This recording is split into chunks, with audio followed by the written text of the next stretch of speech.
भूकंप पीड़ितों के लिए प्रधानमंत्री राहत कोष में 100 रुपए का अंशदान दिया।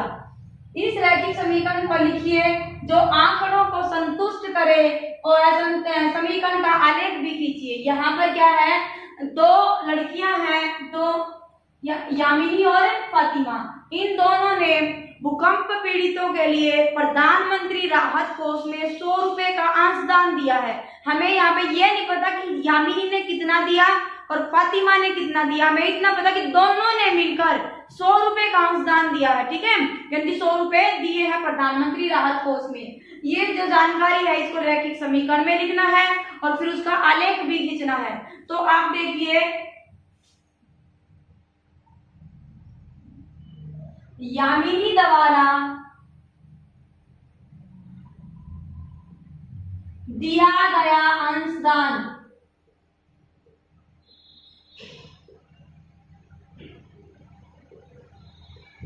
X रुपए है और फातिमा द्वारा दिया गया अंशदान है रुपए Y। तो प्रश्नानुसार कितना आ जाएगा, प्रश्नानुसार हमें मिलेगा x जमा में y और टोटल कितना है, कुल कितना रुपए दिए उन्होंने 100 रुपए। तो x जमा y बराबर है 100 आ गया। ये आ गया आपका जो पूछ रखा था कि रैखिक समीकरण लिखिए, तो ये हमारा रैखिक समीकरण आ गया। अब हमें क्या करना है, इनका आलेख खींचना है। आलेख खींचते हैं, देखिए समीकरण का रैखिक समीकरण x जमा y बराबर है 100। अब इसकी ये सारणी बनाई है, सारणी में क्या है, x और y है। x को 0 लिया तो y का मान कितना है 100, यानी कि यामिनी ने अगर अंशदान 0 है तो फातिमा का कितना है 100 रुपए। अगर यामिनी का 20 है तो इसका कितना है 80, और अगर यहाँ से यामिनी का 60 है तो इसका बनेगा 40, और अगर यामिनी का 100 है तो फातिमा का बन जाएगा 0। इस तरह से ये क्या बना हमारे पास सारणी। अब इस सारणी को हम आलेख निरूपण में डालेंगे, यानी कि इस सारणी के जो जो भी आपके पास निर्देशांक हैं इनको हम यहाँ पे निर्देशांक तल पर निरूपित करेंगे। अब बनाते हैं। अब सारणी के सारे बिंदु जब हमने आलेख पर निरूपित किए, 0 पे 100, x 0 है तो y 100 है।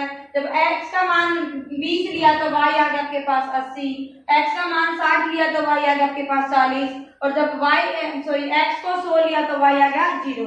इस तरह से सभी बिंदुओं से पास होने वाली हमने रेखा खींची, तो ये जो सरल रेखा होगी ये कौन से समीकरण की है, x जमा y बराबर है 100 समीकरण की। ये क्या बनेगी, एक सरल रेखा बनेगी। ठीक है, ये होगा इसी का x जमा y बराबर है 100। जो समीकरण दिया बना है हमारे पास x जमा y बराबर है 100, इसका आलेखीय निरूपण होगा। अब हम इस प्रश्नावली का अंतिम सवाल 8 करते हैं। ये है इस प्रश्नावली का अंतिम सवाल 8। इसमें मैंने थोड़े से छोटे लिखे हैं, शॉर्ट फॉर्म में लिखे हैं। ठीक है, क्या दिया गया है, एक फॉर्मूला दिया गया है। ये साइंस का फॉर्मूला है, स्टैंडर्ड फॉर्मूला। क्या f बराबर है 9/5 c जमा 32। ये f क्या है, फ़ारेनहाइट है, फ़ारेनहाइट, और c क्या है, सेल्सियस। ये जो अमेरिका और कनाडा जैसे देश है ना, उनमें तो तापमान या टेम्परेचर को हम किस में नापते हैं, फ़ारेनहाइट में। और इंडिया जैसे हमारा देश है, इसमें हम टेम्परेचर या तापमान को किस में नापते हैं, डिग्री सेल्सियस में। तो ये फ़ारेनहाइट से डिग्री सेल्सियस में बदलना और डिग्री सेल्सियस से फ़ारेनहाइट में बदलने का एक फॉर्मूला है। F बराबर है 9/5 c जमा 32। अब क्या कहता है, यदि तापमान 30 C, ये कहा गया है कि अगर C बराबर है 30 डिग्री हो तो क्या करना है, फ़ारेनहाइट का मान निकालना है। रखते हैं C की जगह पे क्या रखेंगे हम, 30। तो F कितना आ जाएगा, 9/5 गुना में 30 जमा में 32। 5 से आ गया 5 के 30, 6 में 9 गुना में 6 और जमा में है 32। 6 में आ गया 54 जमा में आ गया 32। 4 और 2 6 और 5 और 3 8, 86 degree Celsius, degree Fahrenheit. F का मान कितना आ गया, 86 डिग्री फ़ारेनहाइट। अगर C बराबर है, जहां पर अपना जो इंडिया में हमने तापमान मापा वो 30 डिग्री सेल्सियस आया, तो सेम वही तापमान फ़ारेनहाइट में कितना बनेगा, 86 डिग्री बनेगा। ठीक है। अब दूसरा सवाल है, अगर फ़ारेनहाइट 95 डिग्री है तो C क्या होगा। फ़ारेनहाइट कितना है, 95, तो हम यहाँ पे 95 रखेंगे, बराबर है 9/5 C जमा 32। आपको C का मान निकालना है, 32 को यहाँ लेके जाएंगे, 95 घटा में 32 बराबर है 9/5 C। 5 में से 2 गए तो 3, 9 में से 3 गए तो 6, बराबर है, यह जाएगा 9/5 C। यहाँ देखिए C के गुना में है 9/5, अब ये इधर आएगा तो क्या बन जाएगा, 5/9। मैं एक बार फिर से लिखती हूँ, 9/5 C बराबर है 63। तो C का मान कितना बनेगा, 63 गुना में 5/9। ठीक है। अब यह आ जाएगा 9 7 7 में 63, यह आ गया, और 7 गुना 5 कितना आ जाएगा आपके पास, 35। तो C का मान कितना आ गया, 35 डिग्री सेल्सियस। अगर फ़ारेनहाइट 95 डिग्री है तो डिग्री सेल्सियस कितना होगा, 35 डिग्री होगा। अब इसके बाद क्या कहा है, अगर डिग्री सेल्सियस 0 है तो फ़ारेनहाइट कितना होगा, और अगर फ़ारेनहाइट 0 है तो डिग्री सेल्सियस कितना होगा। देखिए एक बार हम C को 0 रखेंगे और F का मान निकालते हैं। C बराबर है 0, इसमें रखेंगे तो कितना बनेगा, 9/5 गुना में 0 और जमा में 32, तो F का मान कितना आ गया, 32। F का मान कितना हमारे पास, 32 आया। दोबारा क्या कहे, अगर F बराबर है 0 यानी कि फ़ारेनहाइट का मान 0 है तो डिग्री सेल्सियस कितना होगा, हम रखते हैं यहाँ पर, देखिए F बराबर है 0 मान रखेंगे,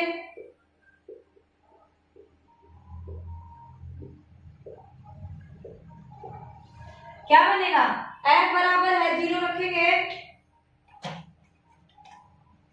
यहाँ पे रखा 0 बराबर है 9/5 C जमा में 32।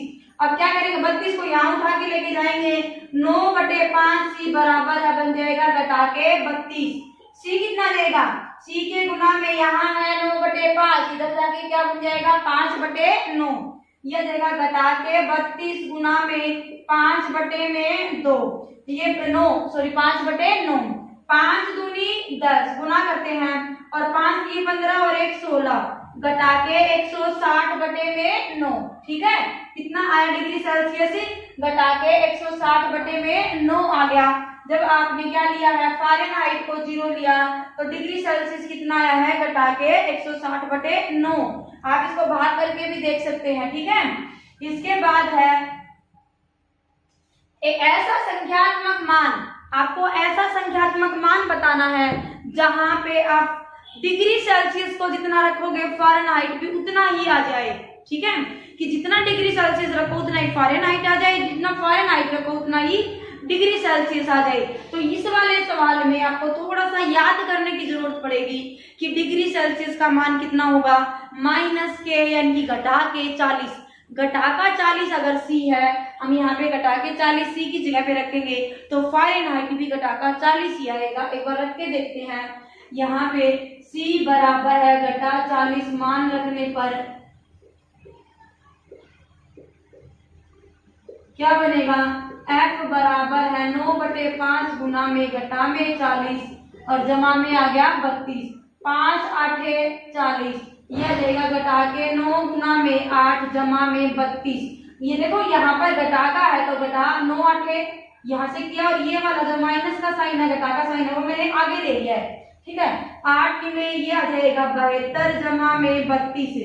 अब घटा का 72 है और जमा के 32 है तो क्या बनेगा, घटा के 40, यानी कि मैंने C का मान घटा 40 रखा तो F का मान भी कितना आ गया, घटा के 40 ही आ गया। ठीक है, तो ये एक ऐसा संख्यात्मक मान है जहां पे फ़ारेनहाइट और डिग्री सेल्सियस दोनों क्या होते हैं, बराबर होते हैं। अब इसका लास्ट है कि डिग्री सेल्सियस को x पे और फ़ारेनहाइट को y पे लेके आपको आलेख बनाना है।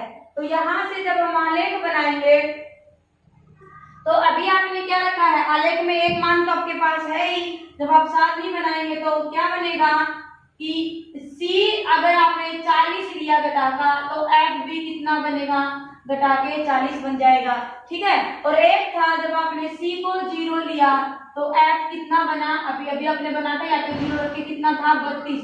हम ये 2 लेकर भी क्या बना सकते हैं, आलेख खींच सकते हैं। अगर आपको बीच के और भी मान निकालने हैं तो आप निकाल सकते हैं। अब हम इसका आलेखीय निरूपण करते हैं। अब ये हो जाएगा इसका आलेखीय निरूपण। क्या, जब आपने C का मान घटा 40 रखा तो F का मान भी क्या है, घटा के 40। और यहाँ से जब C का मान 0 था तो F का मान कितना है, 32। आपने x पे लिया है डिग्री सेल्सियस और y x पे लिया है फारेनहाइट, ठीक है। तो ये है इसका आलेखीय निरूपण। आप इसके बीच के 1-2 मान और बना के सारणी बनाना चाह रहे हो तो आप बना सकते हैं, नहीं तो क्या होगा, इसका सीधा जो आलेखीय निरूपण होगा वो ऐसे होगा।